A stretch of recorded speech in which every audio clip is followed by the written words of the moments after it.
Hello guys, आप सब कैसे हो। उम्मीद करते हैं आप सभी लोग अच्छे होंगे। तो गाइज हम सब क्या पढ़ रहे थे, टेंस पढ़ रहे थे और टेंस के दूसरे प्रकार के बारे में बात कर रहे थे जिसको हम क्या कहते हैं, पास्ट टेंस। और पास्ट टेंस में जो आपका पहला पार्ट आता है पास्ट इंडेफिनिट टेंस, मैं उसमें आपको बता चुका था कि पास्ट इंडेफिनिट टेंस की डिफिनेशन क्या होती है और सम इम्पॉर्टेंस पॉइंट क्या होती है। इन सभी के बारे में मैं डिस्कस कर चुका हूँ। अगर आप नहीं देखे हैं तो पहले आप इस वीडियो को देख लीजिए और चैनल पर प्लेलिस्ट भी पास्ट टेंस के नाम से अवेलेबल है। तो गाइज आज की इस वीडियो में हम बात करेंगे जितने भी सेंटेंस होते हैं उसके रूल्स और पॉइंट के बारे में डिस्कस करेंगे। अगर आप चैनल पे नए हैं तो चैनल को लाइक और सब्सक्राइब जरूर करें। तो चलिए गाइज बिना टाइम वेस्ट किए वीडियो को स्टार्ट करते हैं। अब देखिए हम क्या किए हैं, यहाँ पर पास्ट टेंस का पहला पार्ट लिख लिए हैं और इसमें हम क्या करेंगे, सभी सेंटेंस के पॉइंट्स और रूल्स के बारे में जानेंगे। क्योंकि जब तक अगर आपको रूल्स नहीं पता होगा तब तक आप पास्ट इंडेफिनिट में अगर आपको कोई भी सेंटेंस मिलेगा उसको आप ट्रांसलेट नहीं कर पाओगे। तो पहले सेंटेंस के बारे में बात करते हैं। जो आपका पहला सेंटेंस मिलेगा जिसको हम क्या कहते हैं, अफर्मेटिव, शॉर्ट फॉर्म में एस। अब हम क्या किए, यहाँ पर पहला सेंटेंस लिख लिए अफर्मेटिव। अब देखिए हमको समझना है कि अफर्मेटिव सेंटेंस में पास्ट इंडेफिनिट के टेंस में रूल्स और पॉइंट क्या होती है। चलिए हम क्या करते हैं, पॉइंट बोल रहे हैं और पॉइंट को आप लिखिए और आपको स्क्रीन पे भी दिखाई देगी। तो चलिए हम बोल रहे हैं, लिखिए। अफर्मेटिव सेंटेंस का ट्रांसलेट करते समय सर्वप्रथम सब्जेक्ट के साथ वर्ब की सेकंड फॉर्म का प्रयोग करते हैं। ये आपकी पॉइंट है। अब देखिए इसी पॉइंट के अनुसार हमको क्या करना है, रूल बनाना है। तो देखिए रूल क्या होगा, इसका पहले क्या आया है, सब्जेक्ट, और सब्जेक्ट के साथ आपको क्या लगाना, वर्ब की सेकंड फॉर्म प्लस ऑब्जेक्ट। ये आपका हो गया अफर्मेटिव सेंटेंस का रूल। क्लियर है। अब इसके बाद हम दूसरे सेंटेंस के बारे में बात करते हैं जिसको हम क्या कहते हैं, negative sentence. Yes short form में। अब देखो इसमें पॉइंट क्या होती है, इसको पहले समझो। निगेटिव का मतलब क्या होता है, नकारना। ठीक है, निगेटिव का मतलब क्या होता है, नकारना या नहीं। जैसे मैं सेम पॉइंट बोला हूँ अफर्मेटिव में, ऐसे ही पॉइंट आपको निगेटिव में लिखना है। तो चलो निगेटिव में लिखिए। निगेटिव सेंटेंस का ट्रांसलेट करते समय सर्वप्रथम सब्जेक्ट के साथ हेल्पिंग वर्ब डिड नॉट तथा वर्ब की फर्स्ट फॉर्म का प्रयोग करते हैं। एक बार फिर से सुन लीजिए। निगेटिव सेंटेंस का ट्रांसलेट करते समय सर्वप्रथम सब्जेक्ट के साथ हेल्पिंग वर्ब डिड नॉट तथा वर्ब की फर्स्ट फॉर्म का प्रयोग करते हैं। इसके बाद देखिए पॉइंट आपको समझ में आ गया होगा कि रूल इसमें कैसे बनेगा। जैसे पॉइंट बोले हैं बस ऐसे लिखना। पहले आपको क्या बोले हैं, सब्जेक्ट। अब सब्जेक्ट के साथ आपको हेल्पिंग वर्ब लगाना। हेल्पिंग वर्ब क्या, डिड नॉट।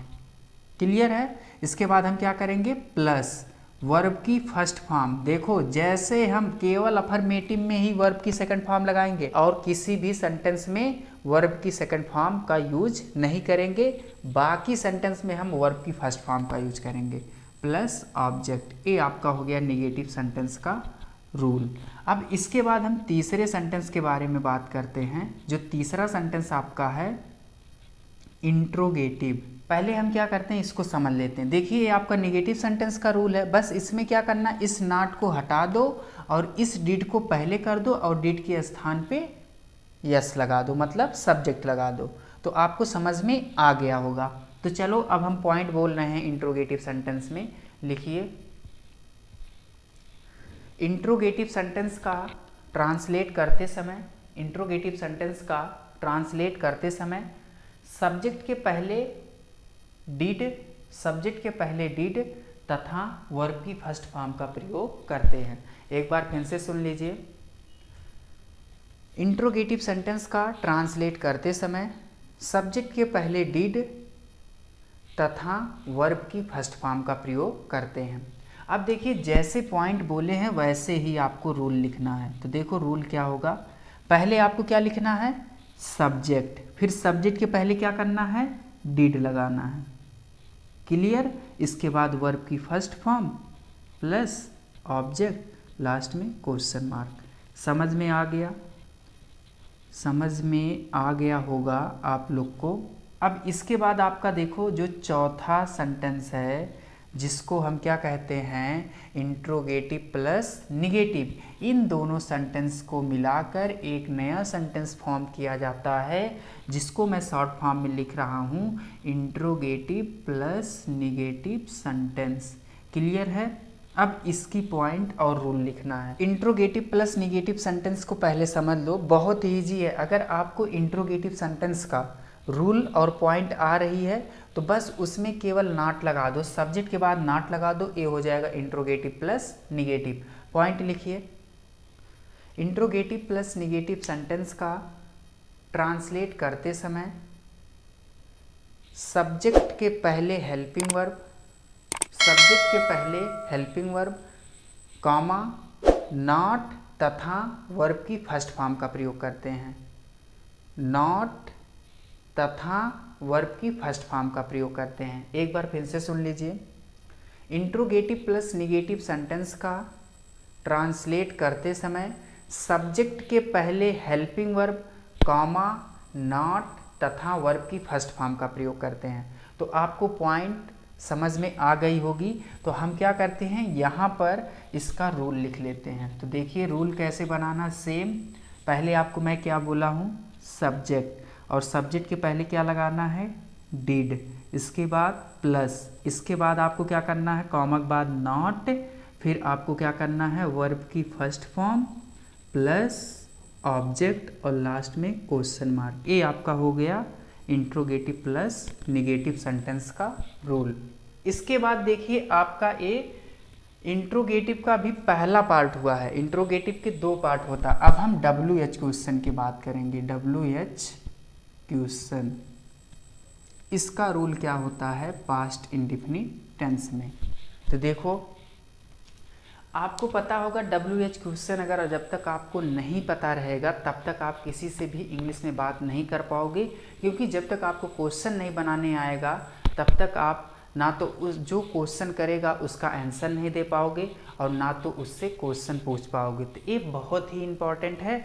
तो चलो हम इसकी भी रूल्स और पॉइंट लिख लेते हैं। WH क्वेश्चन का ट्रांसलेट करते समय सर्वप्रथम इंट्रोगेटिव वर्ड्स तथा इंट्रोगेटिव या इंट्रोगेटिव प्लस निगेटिव सेंटेंस का रूल फॉलो करते हैं इंडेफिनिट टेंस में।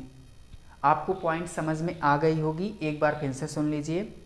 WH क्वेश्चन का ट्रांसलेट करते समय सर्वप्रथम इंट्रोगेटिव वर्ड्स तथा इंट्रोगेटिव सेंटेंस या इंट्रोगेटिव प्लस निगेटिव सेंटेंस का रूल फॉलो कर इंडेफिनिट टेंस में। पॉइंट के अनुसार मैं इसका रूल बना रहा हूँ। तो देखो रूल क्या हो जाएगा, बहुत ही इजी है। तो देखो रूल में पहले क्या आया है, interrogative words, interrogative words plus आपको क्या लगाना है, इंट्रोगेटिव सेंटेंस या इंट्रोगेटिव प्लस निगेटिव सेंटेंस का रूल फॉलो करते हैं। ये आपका हो गया क्या, रूल हो गया। अब कहोगे सर इतना छोटा कैसे रूल है। तो देखो बहुत से लोग को पता नहीं होगा कि इंट्रोगेटिव वर्ड्स का मतलब क्या होता है। इंट्रोगेटिव वर्ड्स को मैं यहाँ पर शॉर्ट फॉर्म में I और W लिखा हूँ। तो देखो इंट्रोगेटिव वर्ड्स क्या होता है, पहले इसको समझ लो। इसको हिंदी में कहते हैं प्रश्नवाचक शब्द।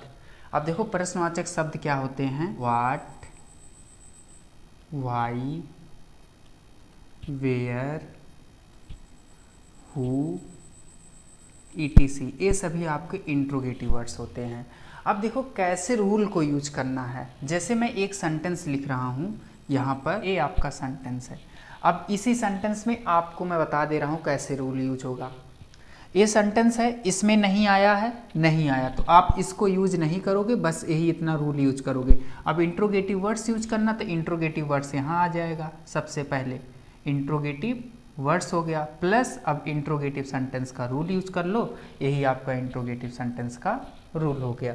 और अगर नाट आ जाए तो यहाँ पर आप क्या करोगे, नाट का यूज कर लोगे। मैं आपको पिछली वीडियो में एक इम्पॉर्टेंट चीज़ नहीं बताया था, जो स्टूडेंट के दिमाग में वो चीज़ चल रही होगी और कुछ लोग को पता भी होगा और कुछ लोग को नहीं पता था। देखो, जब मैं इंट्रोगेटिव में आपको अफर्मेटिव सेंटेंस बता रहा था, अफर्मेटिव सेंटेंस में, तो अफर्मेटिव सेंटेंस में क्या मैं बताया था, इसमें जब हम वर्ब यूज करेंगे तो सेकंड फॉर्म यूज करेंगे। तो कुछ लोग को डाउट होगा कि सर, जैसे हम प्रेजेंट इंडेफिनिट पढ़े थे कि सब्जेक्ट सिंगुलर होगा या प्लूरल होगा, तब हम जाके वर्ब के फर्स्ट फॉर्म में यस या यस का प्रयोग करेंगे, ये जानते हो। तो इस केस में आपको, कुछ लोग को ये भी सोच रहे होंगे कि सर यहाँ पर वर्ब की तो सेकंड फॉर्म है, ये सिंगुलर सब्जेक्ट के साथ होगा कि प्लूरल सब्जेक्ट के साथ। ये दिमाग से आप निकाल दीजिए। यहाँ पर जब वर्ब की सेकंड फॉर्म हम यूज करेंगे तो सब्जेक्ट से कुछ लेना देना नहीं है। बस आपको केवल एक ही चीज़ समझना है कि अफर्मेटिव सेंटेंस रहेगा दोनों के साथ, चाहे सब्जेक्ट सिंगुलर हो या तो सब्जेक्ट प्लूरल हो, दोनों के साथ आप क्या करोगे, फॉर्म। क्लियर। इसके बाद आपको क्या करना है, दूसरा मैं आपको बताया था कि जो हेल्पिंग वर्ब थी आपकी, हेल्पिंग वर्ब केवल एक आती है, केवल एक आती है। और कुछ लोग समझेंगे क्या कि sir helping verb singular subject के साथ होती है यूज कि प्लूरल सब्जेक्ट के साथ यूज होती है। तो मैं आपको बता दे रहा हूँ, ये जो दोनों हेल्पिंग वर्ब है दोनों के साथ यूज होता है। मतलब डिड चाहे सिंगुलर सब्जेक्ट आए चाहे प्लूरल सब्जेक्ट आए, दोनों के साथ हम डिड ही यूज करेंगे। अब आपको समझ में आ गया होगा, यहाँ तक आप सबको समझ में आ गया होगा। अगर आप लोग को वीडियो पसंद आई हो तो प्लीज़ चैनल को लाइक और सब्सक्राइब जरूर करें और इस वीडियो को ज़्यादा से ज़्यादा शेयर करें और आप सब कमेंट में ज़रूर बताएं कि वीडियो आपको कैसे लगी। चलिए गाइज, मैं आपके साथ नेक्स्ट वीडियो में मिलता हूँ। Thank you.